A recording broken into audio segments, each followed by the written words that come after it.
Yeah, that is something that we're preparing right now. I am going to edit that with a colleague from Scotland, Timothy Jones, and we've just collected a roster of contributors, really. We have about 10 to 12 people now, so we think we're good to go and sign the contract. We also have the series editor's approval. If we're lucky, it'll be out in 2026, but perhaps more realistically 2027, I think. But that would be an anthology of about 10 to 12 chapters, contributions, yeah. Okay. It takes And I'm time, but also very happy to contribute to the Blue Victorian. I'm really excited about that, actually.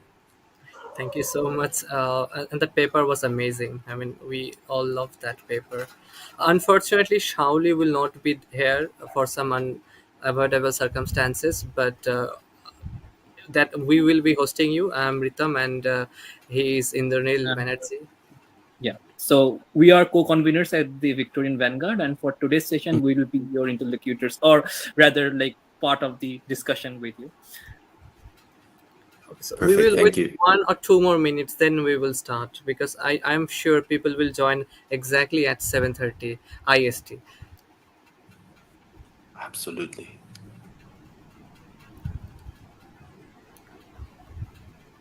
How much time did you take to write this book? I think I'd say really as a focused effort, I think the vast majority of that was written during the pandemic. 2020 was when it got really serious. 2021 was the most productive year, and then into 2022 was actually quite productive as well. And then I handed in the final draft to my professor because this started out as my PhD dissertation. I handed that in on Christmas Eve 2023, so that makes it about 4 years maybe. okay. And of course, the structure changed a lot over those 4 years.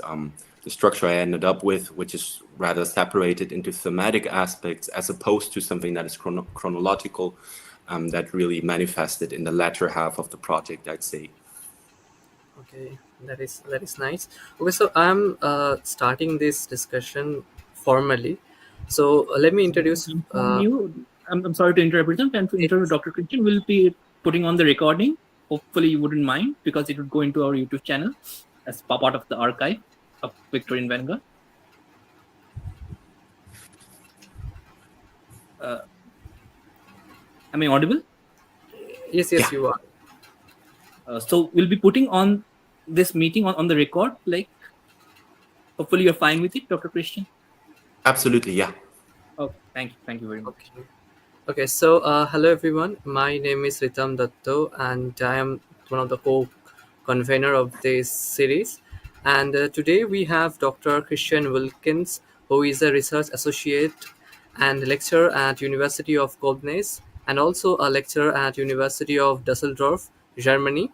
He has specialization in weird fiction, Gothic, and postmodernism. Doctor Christian is involved in DFG-funded Traveling Bodies Network. On top of that, he is a member of the Hauntology and Spectrality Research Network, led by Professor Robert Edgar at York St. John University. His interdisciplinary and transcultural research is supported by a PhD in Anglophone Studies and degrees in Comparative Literature and Japanese Studies. Doctor Christian has published on Gothic in literature, Hauntology, and is currently preparing an anthology on Robert Aickman for Bloomsbury. And today he will be discussing on the topic Perpetual Unease, Lovecraft at the Age of the 19th Century, drawing from his book Reading Lovecraft in the Anthropocene, A New Dark Age, Routledge 2025. So over to you, sir, and I'm very happy that you accepted this proposal to this podcast series. Yeah, thank you for having me. It's a great honor, and as we've just discussed before the broadcast, it's actually a premiere presenting in an Indian academic environment. So, really, thank you so much. I see so many people who have shown up and who seem to have an interest in the book and in today's talk. So, with Lovecraft, I thought about how to give today's talk perhaps a Victorian angle. So Lovecraft lived from 1890 to 1937, so he was born right at the end of the Victorian era in Providence, Rhode Island. So it seems as though that during his work, during his writing years, really there's not too much overlap with the Victorian era. But when thinking about how to give this a Victorian twist, I think there's quite a lot of alignment. For example, when it comes to ontology, when it comes to also literary influences, we could talk about novels like Dracula, for example, which definitely had an influence. Also late Victorian movements like decadence and aestheticism, which really trickle into his fiction, I'd say. How long would you like me to go on with my introduction? I can explain, for example, how I structured the book if you would like me to. Yeah, sure. Yeah, sure. I mean, you can take time. You can walk us Okay. through the book and talk about the different themes that you have followed while preparing the book. That sounds good. So the reason I've called it Reading Lovecraft in the Anthropocene, there's actually several motivations behind that. One of them is that, well, the Anthropocene, if we want to pin down the starting point of that, I would locate it somewhere in the 19th century, so in the Victorian era. I'd say somewhere before the Second Industrial Revolution. So that is something that coincides with Lovecraft's lifespan himself, even though, of course, the moniker Anthropocene had not been established at the time. That is very much a 21st century moniker. On the other hand, what I noticed with Lovecraft across, say, the last 2 decades, across the last 20 years, is that the academic scholarship that is devoted to Lovecraft has become increasingly eco-critical. So people looking at what kind of ecology does Lovecraft conjure up in his, particularly I would say his late tales, such as At the Mountains of Madness, even Call of Cthulhu, The Shadow Out of Time, also Shadow over Innsmouth, for example, which really has a marine perspective as well. So I noticed that, and apart from that, I just noticed a general uptick in appreciation, I'd say, in popular culture for Lovecraft across the last 2 decades. So all of those I try to bring into my study of Lovecraft, and ideally also provide something that is new. Whether I have accomplished that or not is up to the reader, I'd say. So particular attention is given to something that is known as non-human philosophy, particularly object-oriented ontology, as introduced by people like Graham Harman, who I also got to become acquainted with during the project, and we're collaborating on a journal issue for Open Philosophy soon. What I then did was, across those 4 years of really writing the book and engaging with all these topics, is come up with a tripartite structure. And I thought that since we're dealing with ecology, since we're dealing with the Anthropocene, it would make a lot of sense to go with a botanical tripartite structure. So that is why we have 3 parts. First of them called The Bad Seed, which will perhaps be of most importance today if we want to look at Victorian influences, because it focuses on what Lovecraft was inspired by, what kind of worldview, ontology he drew from. Second part, which is by far, I'd say, the most extensive part, is called Weird Crops, which focuses on his most famous tales, particularly ecological perspectives. And then, fittingly, the last part, which collects the last 3 chapters, is called Excrescence, because I think that weird fiction, in a way, is like a literary excrescence, and you can also link that to his uptake in both popular appreciation and even scholarly appreciation. So that is where I derive the book structure and my 9 chapters, which go from something that is historical, something that is chronological, into something that is more eco-critical. And then in the last chapter, in the conclusion, I also try to connect it to very contemporary debates, directly linked to the Anthropocene and linked to something that non-human philosophy would call the ontotaxonomic fallacy, which is the idea that we tend to relegate inanimate objects when compared to, well, humans first and foremost. And if you've ever read Lovecraft, then perhaps you will agree that there is a kind of rejection of anthropocentrism in his work. So humans don't really experience the superiority that perhaps they are used to, which is also in a way a Victorian construct. That feels like a long monologue. So, do you have any questions about that? Yes, when I was going through Lovecraft, I noticed that he was heavily influenced by Edgar Allan Poe, and maybe that is why I can see the symbol of cat in some of his works, because both of them had this fondness. And you also mentioned about this thing called object oriented ontology, which is OOO. So you discussed this, and you also discussed this speculative realism. So how do these philosophies help readers understand Lovecraft's comic horror more deeply, if I ask you this question? Yeah, perhaps the latter half of your question first.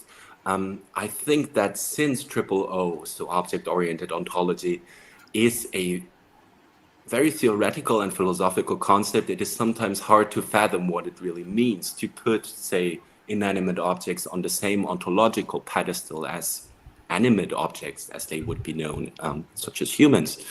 And my idea was to go with what Schelling, for example, who had a big influence on Poe, as it happens, to go with what Schelling said about literature, that literature is kind of the primary organon of philosophy. So yes, you can introduce a theoretical idea in your philosophical writings, but if you really want to connect it to the reader, if you really want to translate it to them, the way to go is through the avenue of literature. Which brings me to Poe, actually. So Poe, heavily influenced by Schelling during his time. A note on cats in both authors' writings. With Poe, we have the black cat, which perhaps you were thinking of. Lovecraft would never have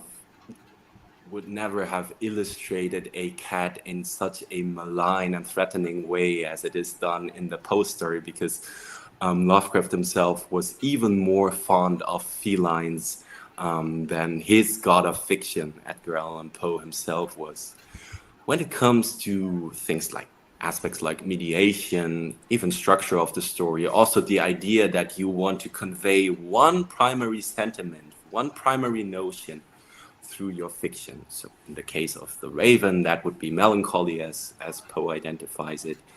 That is also something that aligns the two authors. Lovecraft called Edgar Allan Poe his quote-unquote god of fiction, and particularly through the, say, first half of his writing career, that is really something that manifests ubiquitously in stories like The Cats in the Walls, The Outsider, for example, which is also pretty much, if not about being incarcerated, then definitely aligning with the isolation that we see in Poe. On OOO, when it comes to Lovecraft and his alignment with that, particularly think of the explorers in his late stories, such as At the Mountains of Madness, Shadow Out of Time, which is about an economical professor. This cosmic perspective, so a perspective that is inherently non-human, is always cast upon them.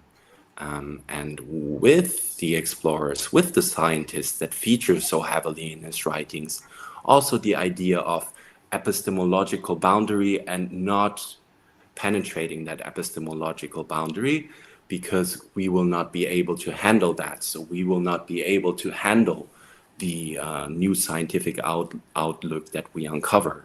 Hence, the Anthropocene as the new dark age, a new dark age in ontological terms and epistemological terms as well. Very nice. So I'd like to question you. Yes, please go ahead.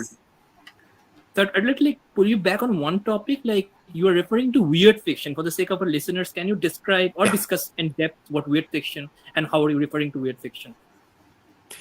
Yeah, and perhaps to also separate it from the Gothic as something that is a kind of counter movement to, say, the Enlightenment. We see that beginning in the 18th century with, I guess, the most well-known Gothic novel of the time, The Castle of Otranto.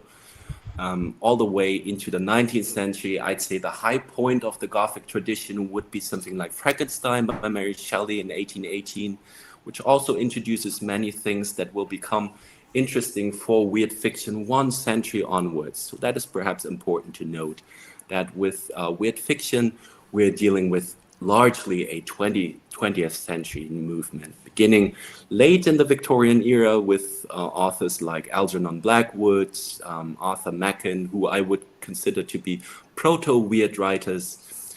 And the interesting connection between the Gothic and weird fiction is actually Edgar Allan Poe. So Edgar Allan Poe, as a very late Gothic and American writer, his influence then translating into the Francophone scene. So French authors like Baudelaire, for example, becoming highly interested in Poe, and that then also influencing something that would become known as aestheticism and decadence.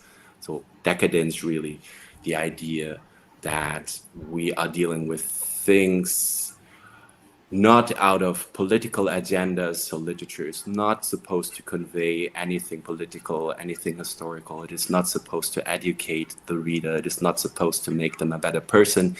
It is only there to convey a sense of beauty. And what that beauty is, that is really up to the individual author. That is something that is important for Lovecraft. Furthermore, I would say that Gothic focuses on the past. So the past is something that returns, that ruptures into the present. We see the ancestral curses of the Castle of Otranto and contemporaries. So the past always comes back to haunt people in the present, whether they are actually connected to the wrongdoings in the past or not. In weird fiction, I would say there's a perspective that is directed at the future. So future discoveries, for example, the innovations of scientific inquiry. Lovecraft, for example, lived during the time of Max Planck, during the time of Albert Einstein. He was heavily influenced by the Darwinian outlook, Darwinian evolution, and perhaps one of his most influential scientific influences would be Ernst Haeckel, who was a biologist / zoologist of the late Victorian era.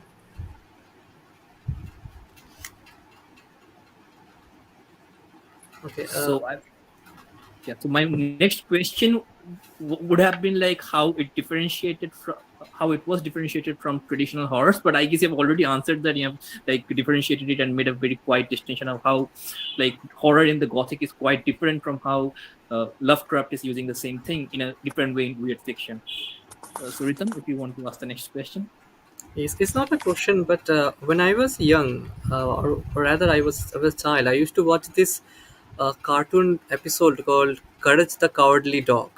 And I think the setting is very much the same. Lovecraft is kind of projecting a cosmic horror sort of environment throughout his work. So can you just talk more about this cosmic horror and how Lovecraft is using this in his works?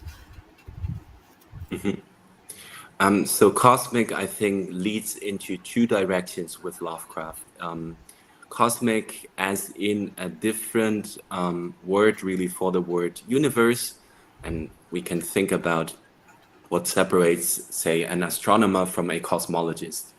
And the difference between those two is relatively delicate, and there's a thin boundary, but I would say that the cosmologist is aware of the philosophical scope of the scientific inquiry that they're conducting. So with Lovecraft, we have on the one hand the vastness of the universe. That is one part of the cosmicism that we see. It is this idea of really emphasizing the outskirts of the cosmos and how, for example, our planet is just one among a vast myriad of planets with likely life forms or not. So it is very speculative in that regard as well. We see alien races that have been on Earth that are able to penetrate the boundaries of time that Lovecraft was so interested in. So they can also penetrate our time. That is something that one of my favorite stories, The Shadow Out of Time, really plays with. On the other hand, the more philosophical angle of cosmos as etymologically denotating the word order. So whether there is actually a teleology to the cosmos, whether there is a purpose to the cosmos. So this arbitrary human condition outlook is really negotiated in weird fiction.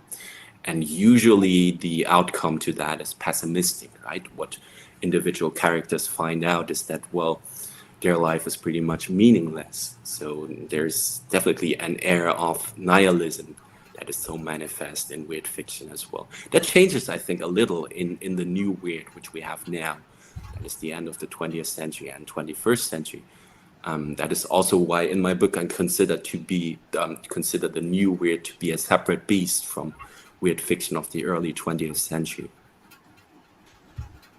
Since we are talking about alien forces, and I think scale is a very important aspect of Lovecraft's fiction, because humans are pitted against like cosmological forces. Do you think like the human agency is made to be compromised in the face of this cosmological aspects, or do you think this is what gives the valency of anthropocentric reading to Lovecraft's fiction?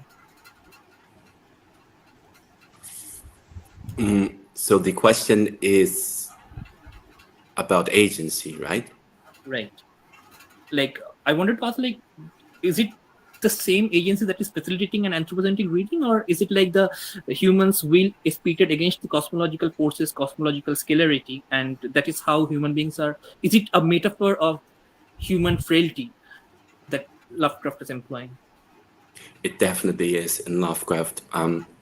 There is a vertical component to exploration and also to cosmicism, I'd say, in Lovecraft. So what we find is that when exploring the universe, not only are we reminded of the outskirts of the universe, of the vastness, and then we see these elder gods like Cthulhu, like Azathoth, like Yog-Sothoth, who features in the Dunwich horror, which on an ontological scale just exhaust the human individual. So they exist basically on a separate plane of reality. And Lovecraft really plays around with ideas that I introduced in quantum physics. Again, Max Planck publishing his major discovery in 1900. That is something that trickles into Lovecraft's writing as well, because he was always in touch with the scientific discourse of his time. And what we see is that there is the idea of interdimensional beings as well, or beings that have access to something that goes beyond the five sensory dimensions that humans are limited to. That is really manifest all over his writings. And then what I consider to be a vertical fascination with the vortex is also the abyss of heredity. So we have a story like The Rats in the Walls, where the narrator is coming back to England, actually coming there for the first time and inheriting their ancestral home. And then he finds out that it is actually built in a palimpsestic way. It is built upon layers of previous history.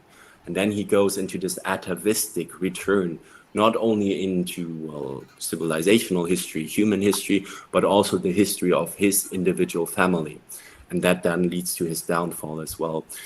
So the idea that humans are basically just an animal species among many on the planet, and then the idea that that which we call divine, that which we would consider to be God, for example, that is actually something that simply outstrips us on an ontological scale, because it is, when it comes to cognition, when it comes to sensory information, just superior to the human individual. Does that answer the question? I hope so. Yes, absolutely. Thank you. Okay, so I wanted to ask a very silly question, perhaps. Like, is Lovecraft's portrayal of alien forces as a metaphor for how humans feel powerless against environmental and historical forces today? I mean, can this be a metaphor that how helpless we are? That is pretty much the spin that I tried to give the book, particularly in the conclusion. But I want to underscore that that is my reading, that is me in the 2020s reading Lovecraft and looking at scientific discourse and discourse about the Anthropocene. Lovecraft was by no means an environmentalist, whatever that would have meant during his time. So environmentalism, is that really a thing in the 1920s, 1930s? What he was fascinated with was, for example, Georgian architecture of the 18th century, which had survived in his beloved Providence, Rhode Island, into the 20th century. That is one thing that he tries to preserve, and with that sometimes comes the idea of landscape. There's a story called, what's it called? Is that He? I think so. Which is about Greenwich Village, which is of course adjacent to New York City, where he lived for some time, which has now become incorporated into New York City, I think, but which originates from a much earlier time than the actual city. And in that story, he is able to go back into the 18th century and to see everything in its glory, which is, from our perspective, perhaps a more rural glory, and one that also emphasizes the beauty of nature as it is featured in that village community. And then the advent of modernity, that is something that really disturbs Lovecraft. The architecture of his time, when he was living in New York City from 1924 to 1926, he was really appalled by all of that. So my way of looking at Lovecraft as somebody who does engage with the Anthropocene is really through that conversationist agenda that he did have, albeit directed towards architecture as opposed to ecology as we understand it today. Yes. So like, since like you have like had a very deep connection with the fiction of Lovecraft, or the art of fiction of Lovecraft, like were there any instances or moment when you felt, or a story in Lovecraft's work that made you feel that it had a fantastic relevance to today's world, like in the world that we live? Because since modernity is a very destabilizing concept in Lovecraft's fiction, so while we are reading or writing about Lovecraft, do you find any striking relevance to the modern world or that we live in, and things have not changed, or it can, a same parallel can be drawn between Lovecraft's fiction and the way we live now? I do think so. One reason why I do think so is, so Lovecraft lived in the advent of quantum physics. And looking at quantum physics, one could ask the question, 1 century onwards, have we really advanced very far since the days of Schrödinger, the days of Heisenberg, even the days of Max Planck? And one could argue that not a lot of progress has been made, because quantum physics is still somewhat mutually exclusive with, let's say, the specific theory of relativity, and certainly with Newtonian physics that Lovecraft was so enthralled by, so 18th century physics. So that disparity is still something that we have not resolved, right? And then there is a more particular and straightforward dimension when we think about people like the Arctic explorers in At the Mountains of Madness, because they penetrate the Arctic environment, because they are explorers. They unleash something that has been lying dormant there for centuries, and something that is inherently malign when compared to the idea of human superiority. And you can introduce the element of climate change to that. So it becomes a speculative medium of thinking about, well, what will it really entail to go back to a time period that perhaps predates the most recent ice age, for example. So what would that mean to return to a geological time?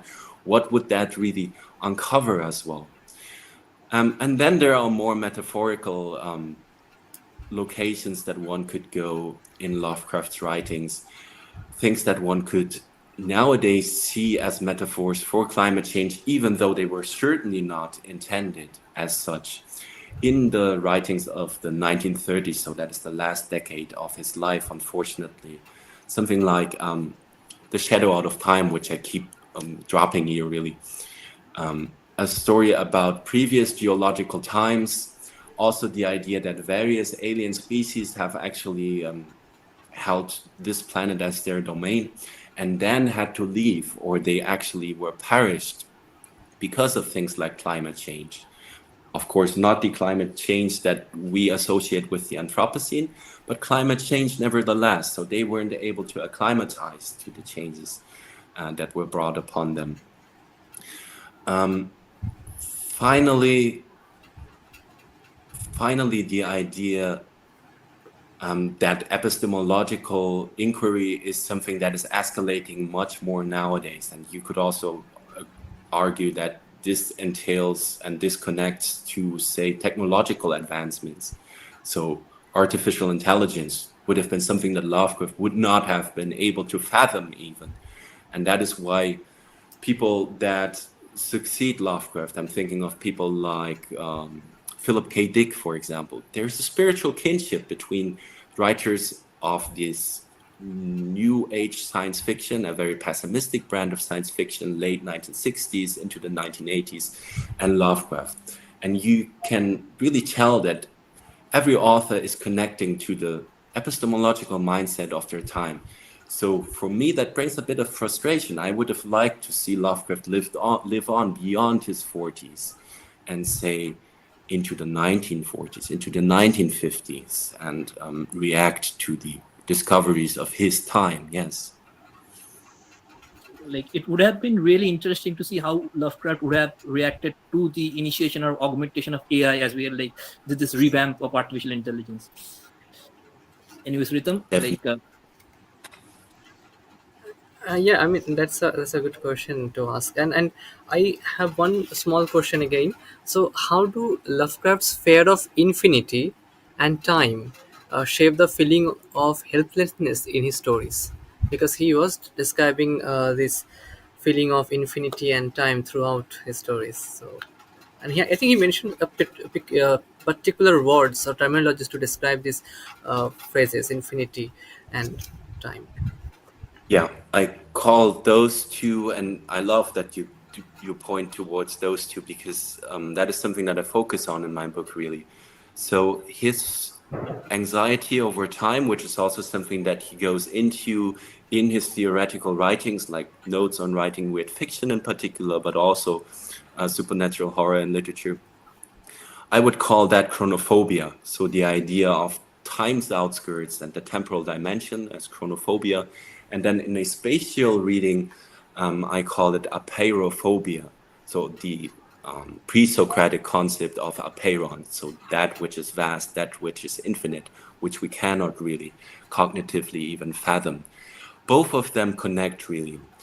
The primary thematic object that Lovecraft focuses on, I'd say, in his writings is the vortex, the abyss of space and time, especially where it connects in a way that we could read through Russian formalism's idea of the chronotope, for example, right? So the abyss of time is at the same time also the abyss of space. And Lovecraft writes in notes on writing weird fiction, don't know whether I find the quote here, but he writes that he is fascinated in his fiction with the idea of overcoming the suspension of the galling limitations of time and space, and perhaps time even more than space.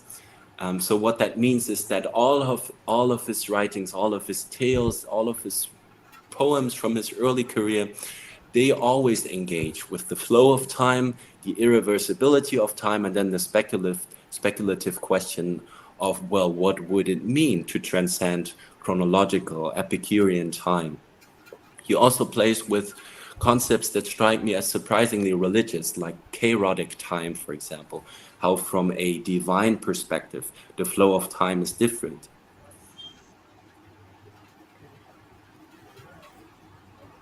That's a very detailed explanation from your end. Um, that is quite unique. I have again a very silly question. Like, why did you pick Lovecraft in the first place? I mean, it can be a very personal question, but if you want to share. Like what prompted or augmented your interest in the fiction of Lovecraft, and how are you centering Lovecraft in the reading of Anthropocene? I think there are various stages to that. So naturally, it started out with being fond of the fiction of Lovecraft, and then looking, I'd say, during my master's program at what academia has done with Lovecraft. And there's now perhaps a breadth of scholarly inquiry that is devoted to Lovecraft, but that was vastly different perhaps all the way into the 1990s. So this scholarly uptake is a recent development. And then there are several books that really got me interested in particular conversations. And first and foremost, there is Graham Harman's, Weird Realism, which is specifically devoted to several of Lovecraft's stories. What Graham Harman does in that book, which came out in 2012, I think, so relatively recent, is, yes, he draws from his philosophical outlook, so that is where we derive the O foundation that I've referenced before. And he brings that into individual and relatively profound readings of individual stories of Lovecraft. And I was fascinated by that. So that is the reason why I emulated that in my master's thesis way back. And when it came to a PhD project, I wanted to, on the one hand, combine this non-human philosophical approach to other approaches, for example, eco-critical approaches. Timothy Morton would be one of the key thinkers in that regard. Also, Jane Bennett. There's a lot about Lovecraft's fictional materiality that strikes me as inherently vibrant, which is something that Jane Bennett is, of course, engaging with in her ecological philosophy. And all of that, while Lovecraft's scholarly and popular appreciation is on the rise, really. So that is the third question, which brought me to the conception of my book. Why is it that our time, specifically the 21st century, seems to be embracing Lovecraft in a way that is really unprecedented? And hopefully I derive from that a book which once again adds something to the scholarly discussion and perhaps also serves as a commentary and a possible explanation as to why that is. So, since we're talking about once again his art of fiction, do you think, and since you have a wide arc of reading on Lovecraft and a very passionate bearing on the same, do you think it is like cosmological horror placed side by side ecological horror in Lovecraft's fiction? Can we do that kind of reading? Like it's a cosmological horror that is being circulated to give you a ecological horror. Yeah, your question immediately reminds me of the story "The Color Out of Space," which is perhaps one of his best stories. Many scholars agree that it's the favorite story of a lot of Lovecraft scholars. And what happens in that is that we have once again this boondock setting, so something that is very rural, something that is very much removed from the urban sphere. And into that we have a cosmic interlocutor, a cosmic invader, really.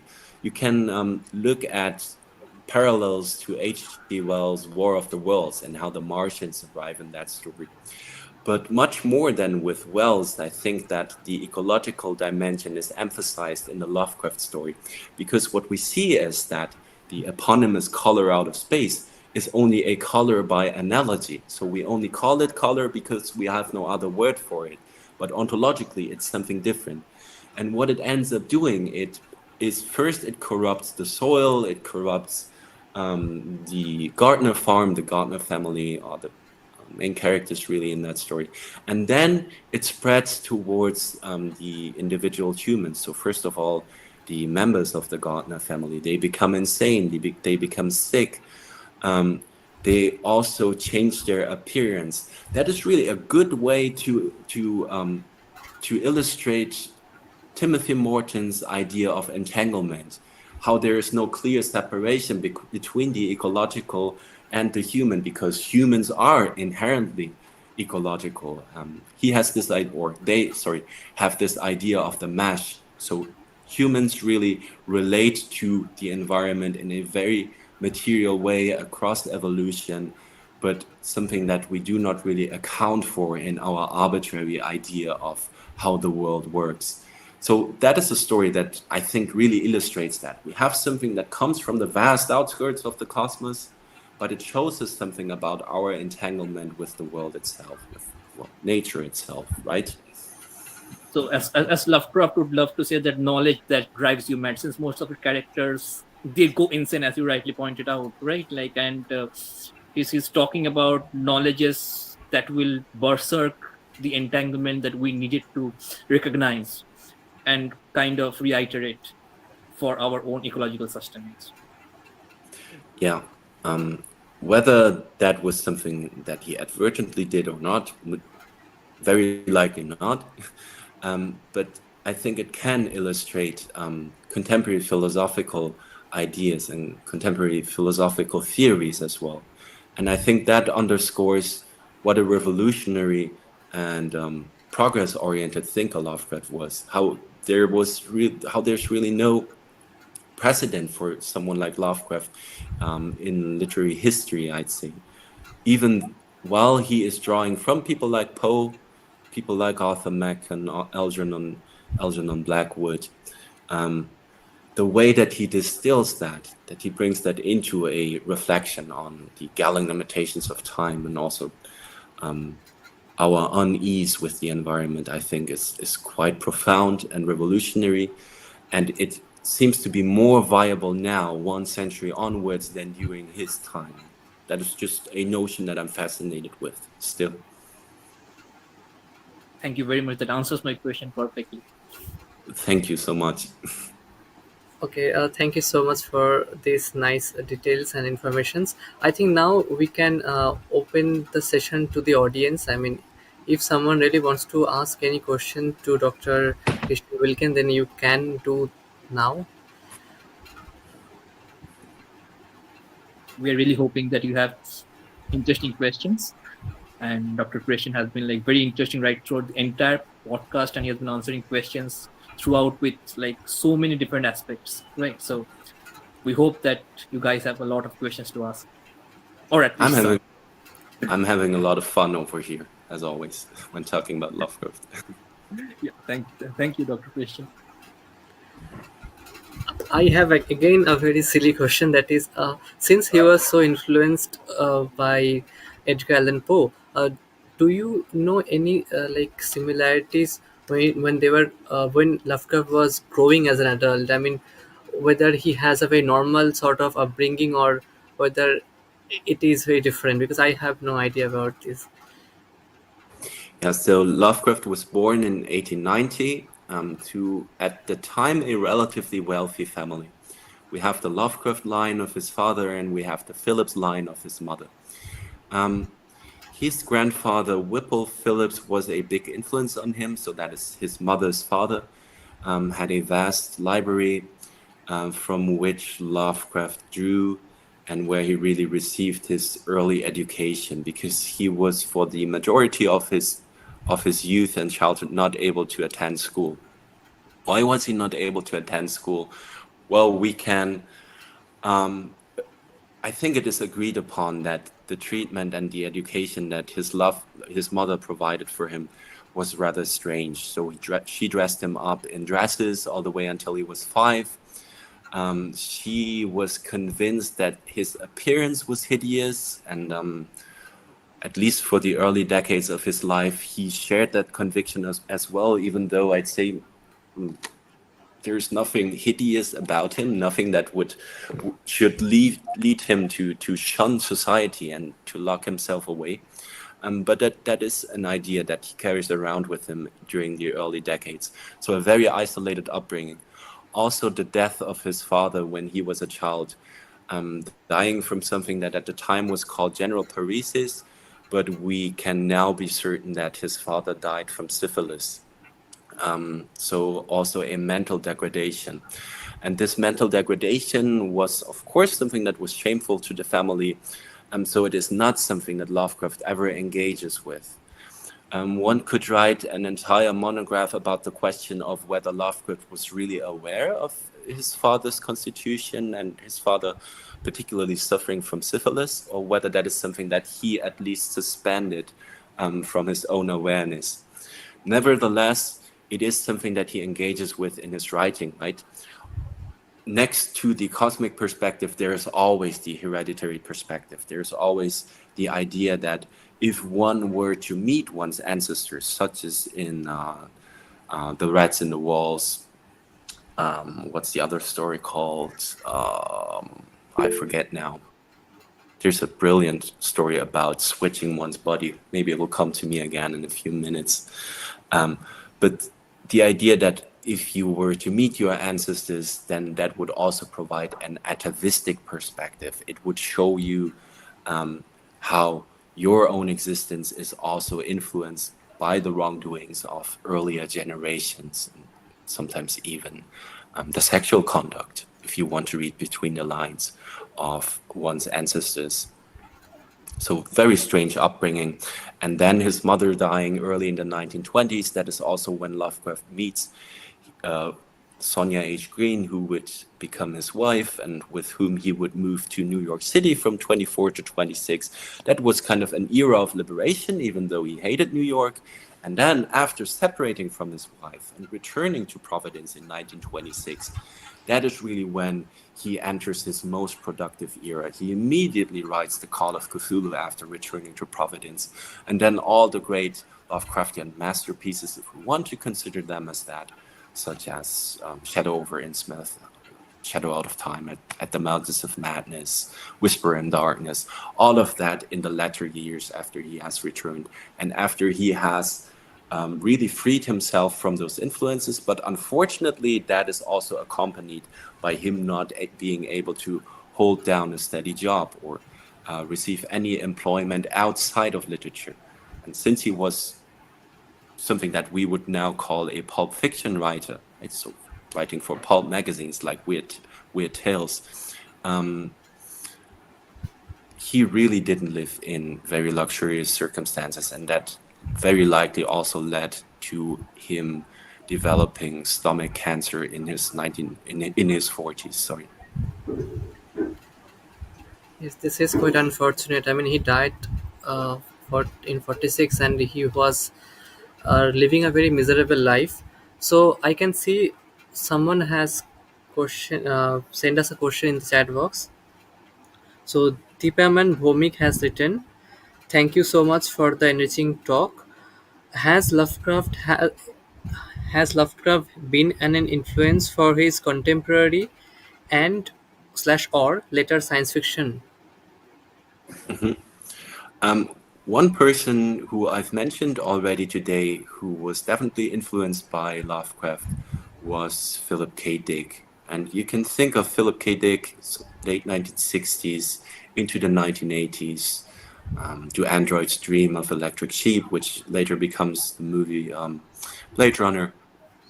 He is someone who has a spiritual kinship with Lovecraft, a similarly pessimistic outlook, engaging with drugs, which is something that Lovecraft did not do, so perhaps even more speculative, also in a cosmological sense.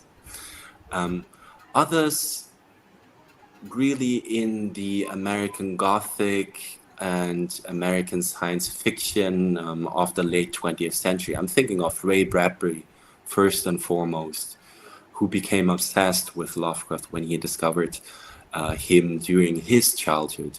So fascination with Lovecraft, fascination with Poe. Bradbury even wrote the story Usher 2, which is kind of a continuation of The Fall of the House of Usher by Poe, set on Mars. So for a time, an alignment of science fiction and the weird tradition that it carries over into the latter half of the century. And contemporary science fiction, I'm reminded of people that Lovecraft engaged with during his time in epistolary fashion. So the people that he exchanged a myriad of letters with. On the one hand, Robert E. Howard, who wrote about Solomon Kane, also wrote about Conan the Barbarian, but also engaged with weird fiction. And Clark Ashton Smith, sorry, the name just escaped me. Clark Ashton Smith, also a very prolific, weird writer, a sculptor as well, and a painter, and somebody who engaged with weird fiction, sometimes even the essential eldritch beings that Lovecraft introduced in his writings in a much more fantastical fashion, I'd say.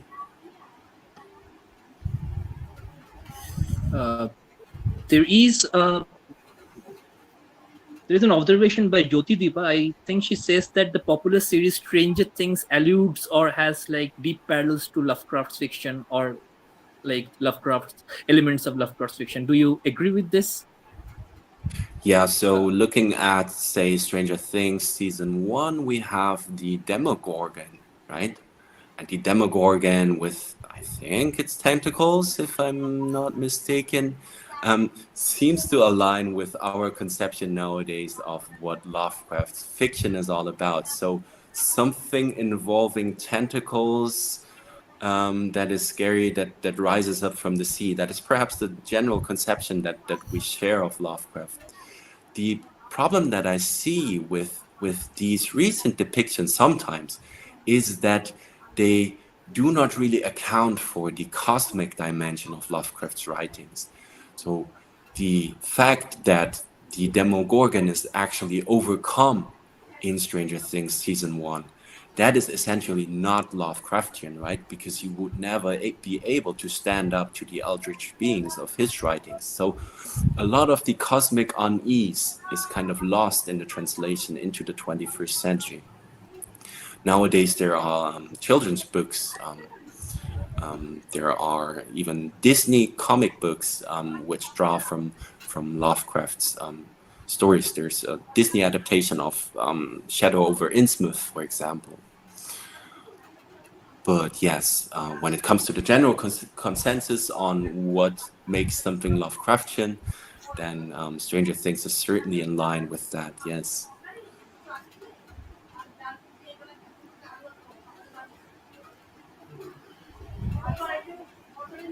Thank you for that answer. I guess we have another question. I think it's from Sri Shubheksha. The question goes like this: could you explain his letters to their fellow writers? What's their response to the letters? I think she's like alluding to letters written by Lovecraft, and what was the response of the fellow writers to Lovecraft's letters. I don't know what exact letter she's referring to, but that's the question, and that is how it goes. Mm-hmm. So one thing to highlight is that Lovecraft was perhaps one of the most prolific writers of letters in human history, really. That also extends to a financial dimension. So you could say that he spent a vast majority of his income on exchanging letters with his many acquaintances across the country, sometimes even into Britain. A lot of that fortunately remains, and Necronomicon Press and what is the other press called? Escapes me, Morgul Press. They published these gigantic volumes of exchanges, epistolary exchanges between Lovecraft and Robert E. Howard, epistolary exchanges between Lovecraft and Robert Frank Belknap Long, Clark Ashton Smith. So that really tells us something about Lovecraft's biography. Also, Robert Bloch, who wrote Psycho, survived long into the 20th century. We even have radio broadcasts, radio interviews in which Bloch talks about his relationship to Lovecraft, which was really limited to the exchange of letters. So what's their response to the letters? At the time, it was a lot about exchanging ideas. So when it comes to Clark Ashton Smith and H.P. Lovecraft, they sent each other their stories that they were writing on at the time before publishing them, and sometimes, of course, after publication. But there's this kind of network which would become the Cthulhu mythos later on. So Lovecraft is playing with an idea of a new eldritch being. He is writing to Clark Ashton Smith about it. Perhaps he has the fragment of a story or an entire story that he sends over to Clark Ashton Smith. And then Smith has his own idea and introduces that eldritch being into his own fictional writings that he's working on at the time. And then in posthumous appreciation, it really helps us to reconstruct the majority of Lovecraft's biography, at least from, say, his mid-20s all the way to his untimely death in the 1930s. One person who unfortunately destroyed all their letters is his wife, Sonia H. Green. It would be fascinating to have a look at the epistolary exchange that she and Lovecraft were involved in, particularly after they separated. They never got divorced, and she only found that out in the 1940s when she tried to get married again. But there must have been some remaining exchange even after the separation. Okay, so that's a very nice information. We are having few questions, so I'm going to just tell the question. So Rain has asked this question that this is a little bit of off topic, but Lovecraft being one of the best known precursors of weird fiction, how would you distinguish the weird fiction genre from the new weird? Yeah, so with the new weird, and thank you for the question, and thank you for all those fascinating questions. The new weird, as per people like Jeff Vandermeer, China Mieville as well,